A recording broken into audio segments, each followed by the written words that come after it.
কৈলাসহরে paper machine সরানোর দাবিতে সড়ক অবরোধ। কৈলাসহর সোনামারা রোডের আম্বেদকর মূর্তি সংলগ্ন ট্রাই জংশনে শনিবার সকালে উত্তপ্ত পরিস্থিতি। কৈলাসহরের ব্যস্ততম সড়কে পড়ে থাকা এক বিশাল পেপার মেশিনকে কেন্দ্র করে তীব্র জনরোধ সৃষ্টি হয়েছে। শনিবার বি.আর. আম্বেদকর স্ট্যাচু সংলগ্ন ট্রাই জংশনে টায়ার জ্বালিয়ে সড়ক অবরোধ করেন স্থানীয়রা। তাদের দাবি, 6 মাস আগে রাস্তা নির্মাণের পরেও পেপার মেশিনটি ফেলে রেখেছে প্রভাবশালী ঠিকাদার আব্দুল মান্নান। এর ফলে প্রতিদিন ব্যাহত হচ্ছে যান চলাচল, ঘটছে দুর্ঘটনা। শুক্রবার রাতেই গুরুতর আহত হন ওই দুই যুবক।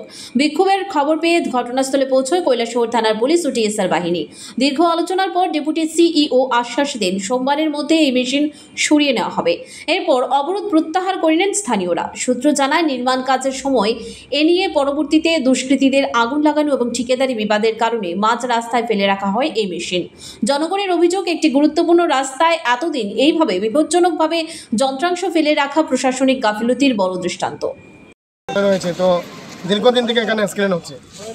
কালকে রাত্রে দুটা ছেলের হাত মুখ ফেটে, হাত ভেঙে, মানে মুখের দাঁত বেড়ে গেছে। তো প্রত্যেক দিন প্রতিনিয়ত এভাবে হচ্ছে। আসলে বেআইনিভাবে এই মেশিনটা রাখা হয়েছে।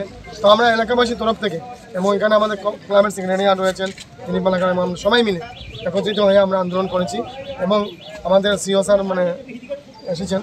উনি আমাদেরকে কথা বলে দিয়েছেন যে সোমবারের ভিতরে এই মেশিনটা এখান থেকে সরাবো। এটা বিগত আজকে 6 মাস হয়ে গেছে। প্রতিনিয়ত স্ক্রিন হচ্ছে এবং মানে কি বলবো, এমনভাবে স্ক্রিন হয় মানে বাঁচার মতো ইয়ে থাকে না। মূল দাবিটা এই পেপার মেশিন এখান থেকে শোনাতে হবে।